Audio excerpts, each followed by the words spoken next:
Assalamualaikum warahmatullahi wabarakatuh, sahabat semua. Selamat datang di kajian sebelum tidur, di mana kita akan bersama-sama merenungi makna hadis-hadis Rasulullah yang penuh hikmah. Sebelum kita memulai, pastikan kamu sudah menekan tombol subscribe dan mengaktifkan lonceng notifikasi agar kamu tidak ketinggalan kajian setiap malam yang akan menemani tidurmu dengan ilmu dan pencerahan. Malam ini, kita akan membahas sebuah hadis yang sangat mendalam dan begitu relevan dengan gejolak batin kita di zaman ini. Sebuah hadis yang tak hanya memberikan peringatan, melainkan juga sebuah kunci untuk memahami pangkal dari segala permasalahan yang sering kita hadapi. Hadis ini berbunyi, "Cinta dunia adalah pangkal segala kesalahan, kerusakan." Hadis riwayat Baihaqi. Hadis ini bukan sekadar kalimat singkat, melainkan sebuah diagnosis yang mendalam tentang penyakit hati yang paling berbahaya. Sebuah virus batin yang bisa menggerogoti keimanan, merusak akhlak, dan pada akhirnya memporak-porandakan kedamaian jiwa. Kita sering mendengar bahwa dunia ini hanya sementara, sebuah panggung sandiwara. Namun mengapa kita tetap saja terjebak dalam gemerlapnya? Mengapa kita menghabiskan seluruh energi untuk mengejar fata morgana yang tak pernah bisa kita sentuh? Dalam Islam, dunia ini bukanlah hal yang dilarang. Allah menciptakan dunia dengan segala keindahannya sebagai tempat bagi kita untuk beribadah, bekerja, dan mencari rezeki. Namun, yang dimaksud dalam hadis ini bukanlah keberadaan dunia itu sendiri, melainkan ketika kecintaan kita terhadapnya melebihi batas. Ketika dunia menjadi tujuan utama, sementara akhirat hanya menjadi pelengkap, itulah yang disebut dengan cinta dunia yang berlebihan. Hati kita, yang seharusnya menjadi rumah bagi Allah, justru dipenuhi dengan perabotan duniawi, hingga tak ada lagi ruang untuk cinta sejati kepada Sang Pencipta. Allah sendiri telah menjelaskan hakikat dunia dalam Quran Surah Al-Hadid. "Ketahuilah, sesungguhnya kehidupan dunia itu hanyalah permainan dan sesuatu yang melenakan, perhiasan, dan bermegah-megah di antara kamu, serta berbangga-banggaan tentang banyaknya harta dan anak, seperti hujan yang tanam-tanamannya mengagungkan para petani. Kemudian tanaman itu menjadi kering dan kamu lihat warnanya kuning, kemudian menjadi hancur. Dan di akhirat nanti ada azab yang keras dan ampunan dari Allah serta keridhoannya. Dan kehidupan dunia itu tidak lain hanyalah kesenangan yang menipu."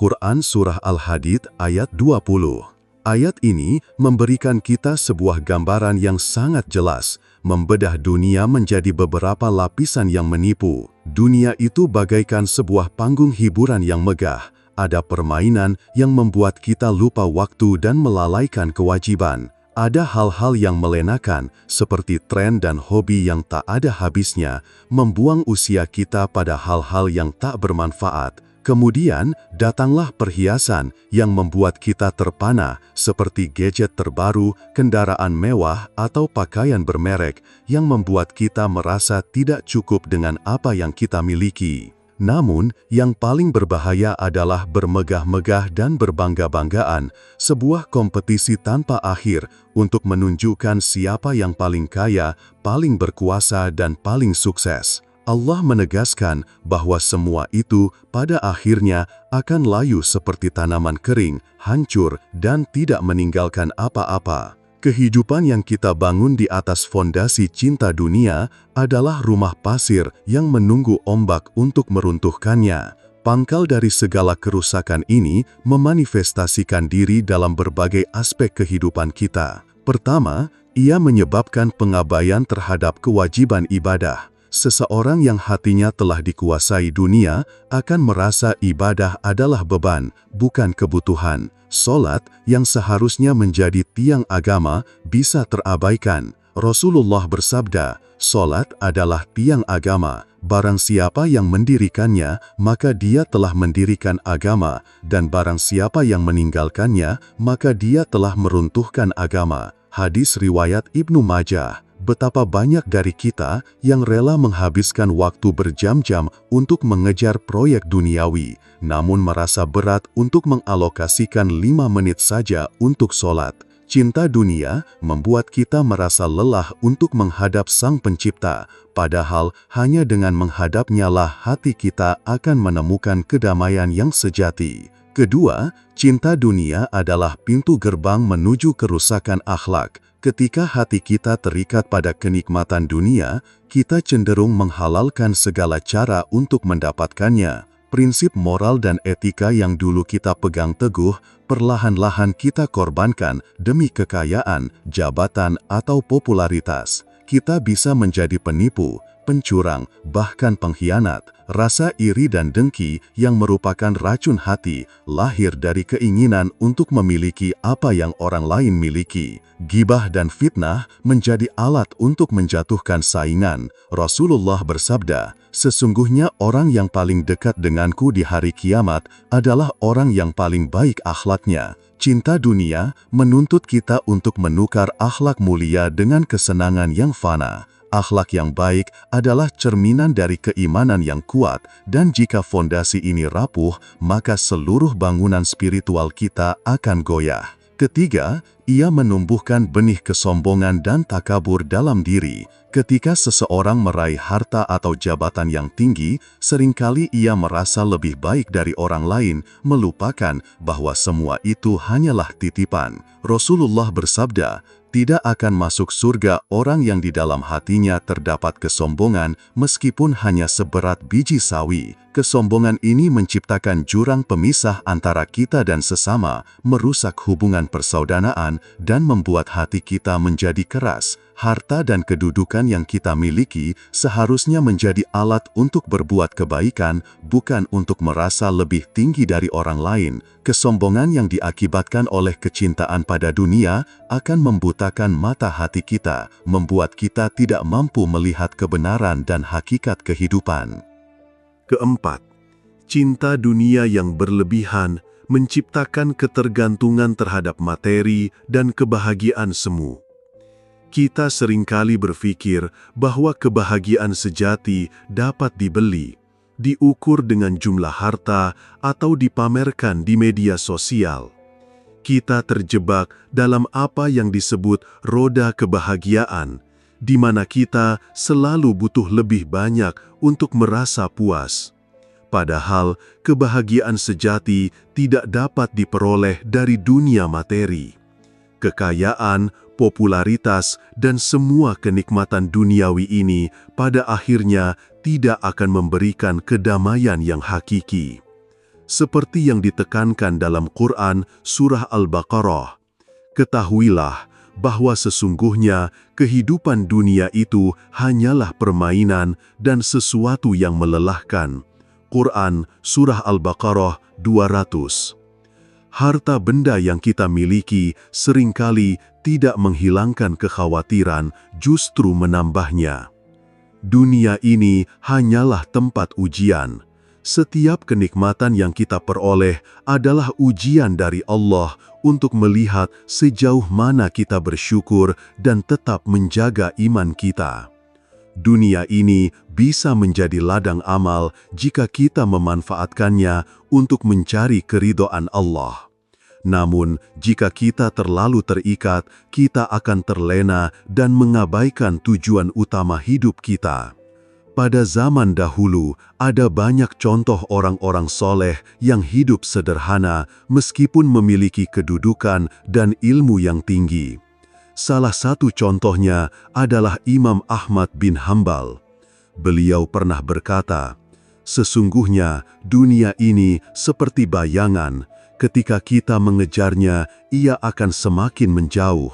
Namun, ketika kita menjauh darinya, ia akan semakin mendekat." Imam Ahmad mengajarkan kita untuk tidak terlalu terikat pada dunia.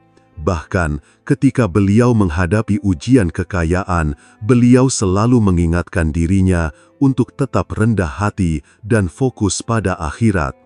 Beliau tahu bahwa kekayaan yang sesungguhnya bukanlah apa yang ada di kantong, melainkan apa yang ada di dalam hati. Selain Imam Ahmad bin Hambal, terdapat banyak contoh orang-orang soleh dari zaman dahulu yang hidup dengan penuh kesederhanaan meskipun memiliki kedudukan dan ilmu yang tinggi. Salah satu contohnya adalah Umar bin Khattab, salah seorang sahabat terdekat Rasulullah yang dikenal dengan kesederhanaannya meski menjadi pemimpin yang sangat besar. Umar bin Khattab adalah seorang khalifah yang memimpin dengan adil dan bijaksana. Meski memiliki kekuasaan yang besar, beliau tidak pernah terjebak dalam kemewahan dunia. Suatu ketika, ada seorang sahabat yang melihat Umar bin Khattab sedang duduk di atas sebuah tikar yang sudah usang dan hampir robek. Sahabat itu merasa terkejut dan berkata, "Wahai Amirul Mukminin, bukankah Anda adalah pemimpin umat ini? Mengapa Anda hidup dalam kesederhanaan seperti ini?" Umar bin Khattab pun menjawab dengan penuh kebijaksanaan, "Demi Allah, aku tidak ingin menambah beban di dunia ini dengan kemewahan, karena dunia ini adalah ladang ujian. Kita di sini hanya sementara dan kita harus mempersiapkan diri untuk kehidupan yang abadi di akhirat." Dengan kata-kata itu, Umar bin Khattab mengajarkan kepada kita bahwa seorang pemimpin atau orang yang diberi amanah harus tetap rendah hati, sederhana, dan tidak terjerat dengan kesenangan duniawi. Beliau memahami bahwa harta dan kemewahan dunia hanya akan berlalu, sementara amal soleh dan keimanan yang kokoh akan membawa kebahagiaan di akhirat. Cerita lain yang sangat terkenal adalah tentang Ali bin Abi Thalib, sepupu Rasulullah sekaligus khalifah keempat dalam sejarah Islam. Ali terkenal dengan kecerdasannya dalam ilmu agama dan kepemimpinannya, namun beliau sangat sederhana dalam kehidupannya. Salah satu kisah yang menunjukkan kesederhanaan Ali adalah ketika beliau sedang di pasar dan ditanya oleh seorang sahabat mengenai kehidupannya yang sangat jauh dari kemewahan meskipun memiliki kedudukan tinggi. Ali bin Abi Thalib menjawab, "Apa yang aku miliki bukan milikku. Semua ini adalah titipan dari Allah. Aku tidak menginginkan dunia karena dunia ini hanya sementara. Yang abadi adalah kehidupan di akhirat." Ali bin Abi Thalib mengajarkan kita bahwa dunia ini bukanlah tujuan akhir, melainkan sebuah ujian. Apa yang kita miliki di dunia hanya sementara dan akan ditinggalkan saat kita meninggal. Oleh karena itu, jangan sampai kita terlalu terikat dengan dunia dan lupa pada tujuan utama kita, yaitu kehidupan yang abadi di akhirat. Begitu pula dengan Imam Al-Ghazali, seorang ulama besar yang terkenal dengan pemikirannya yang mendalam tentang ilmu agama dan tasawuf. Walaupun beliau dikenal sebagai salah satu cendekiawan terbesar di dunia Islam, hidupnya sangat sederhana. Al-Ghazali memilih untuk menghindari kehidupan duniawi yang gemerlap dan fokus pada pembelajaran dan ibadah kepada Allah. Al-Ghazali pernah berkata, "Barang siapa yang mencari dunia dengan meninggalkan akhirat, maka dia akan kehilangan kedua-duanya. Dan barang siapa yang mencari akhirat dengan meninggalkan dunia, maka dia akan mendapatkan kedua-duanya." Ini adalah nasihat berharga yang mengingatkan kita untuk mencari keseimbangan dalam hidup antara dunia dan akhirat. Dalam cerita-cerita orang-orang soleh ini, kita dapat belajar betapa pentingnya hidup dengan kesederhanaan dan menghindari kecintaan berlebihan terhadap dunia. Mereka semua memahami bahwa dunia hanyalah tempat persinggahan dan kehidupan yang sejati adalah kehidupan di akhirat. Mereka mengajarkan kita untuk berusaha sebaik mungkin di dunia, namun dengan selalu mengingat tujuan akhir kita, yaitu mendapatkan keridhaan Allah dan kebahagiaan yang abadi di akhirat. Mari kita renungkan sejenak, apakah kita terlalu sibuk mengejar dunia dan melupakan akhirat? Apakah kita lebih terikat dengan harta dan kedudukan daripada dengan ibadah dan amal soleh? Jika kita terus terjebak dalam cinta dunia, kita akan kehilangan kedamaian hati dan tujuan hidup kita yang sesungguhnya. Marilah kita mulai hidup dengan lebih sederhana, tanpa melupakan tujuan kita untuk akhirat. Dunia ini adalah tempat sementara, dan apa yang kita kejar di sini tidak akan membawa kebahagiaan sejati. Kebahagiaan sejati terletak pada kedekatan kita dengan Allah, pada amal yang kita lakukan dengan niat ikhlas, dan pada kesabaran kita menghadapi ujian hidup. Jika renungan ini menyentuh hatimu dan memberi pencerahan, mari tekan tombol suka dan bagikan video ini kepada teman-teman yang membutuhkan.